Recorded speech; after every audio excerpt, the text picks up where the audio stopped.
ಪ್ರಭಾಕರ್ ಭಟ್ ಇವತ್ತು ವಿಷದ ಬೀಜವನ್ನ ನೀವು ಮಂಡ್ಯ ಜಿಲ್ಲೆಯ ನೆಲದಲ್ಲಿ ಬೀಜವನ್ನ ಬಿತ್ತಲಿಕ್ಕೆ ಬಂದಿದ್ದೀರಾ.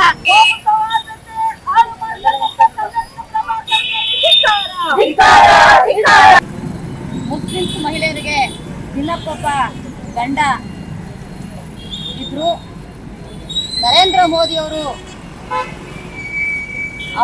ದಿನಕ್ಕೊಬ್ಬ ಗಂಡ ನರೇಂದ್ರ ಮೋದಿ ಅವರು ಪರ್ಮನೆಂಟ್ ಗಂಡನನ್ನ ಕೊಟ್ಟಿದ್ದಾರೆ ಎನ್ನುವಂತ ಕೀಳು ಮಟ್ಟದ ಹೇಳಿಕೆಯನ್ನು ನೀಡಿರ್ತಕ್ಕಂಥ ಕಲ್ಯಾಣ ಪ್ರಭಾಕರ್ ಭಟ್ ಅವರಿಗೆ ಜನವಾದಿ ಮಹಿಳಾ ಸಂಘಟನೆ ಎಚ್ಚರಿಕೆಯನ್ನು ಕೊಡ್ತಾ ಇದ್ದೀವಿ.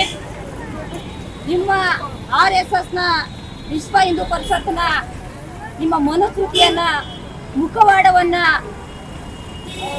ಮಂಡ್ಯದ ಜನತೆಗೆ ಬಿಚ್ಚಿ ಇಟ್ಟಿದ್ದೀರಾ. ನಿಮ್ಮ ನಿಜವಾದಂಥ ಬಣ್ಣ ಬಯಲಾಗ್ತಾ ಇದೆ.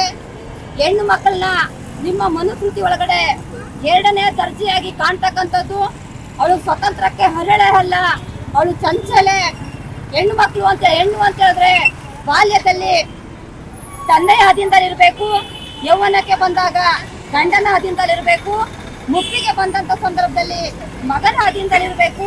ಅವಳು ಸ್ತ್ರೀ ಅಂತಕ್ಕಂಥವಳು ಸ್ವತಂತ್ರಕ್ಕೆ ಹರಳೆ ಅಲ್ಲ ಅನ್ನುವಂತ ನಿಮ್ಮ ಮನುಸ್ಮೃತಿಯ ಮುಖಬಣ್ಣವನ್ನ ಮಂಡ್ಯದ ಜನರ ಮುಂದೆ ತಂದು ಇಟ್ಟಿದ್ದೀರಾ. ಮಂಡ್ಯ ಜಿಲ್ಲೆಯ ಜನ ಶಾಂತಿ ಸೌಹಾರ್ದತೆಗೆ ಕುವೆಂಪು ಅವರು ಹೇಳಿದಂತ ರೀತಿಯಲ್ಲಿ ಸರ್ವ ಜನಾಂಗದ ಶಾಂತಿಯ ತೋಟ ಮಂಡ್ಯ ಜಿಲ್ಲೆಗೆ ಇತಿಹಾಸ ಇದೆ. ಮಂಡ್ಯದ ಜನ ಇವತ್ತು ಪ್ರೀತಿಯನ್ನು ಹಂಚ್ತಾರೆ, ಸಿಹಿಯನ್ನ ಹಂಚ್ತಾರೆ, ಸೌಹಾರ್ದತೆಯನ್ನ ಹಂಚ್ತಾರೆ.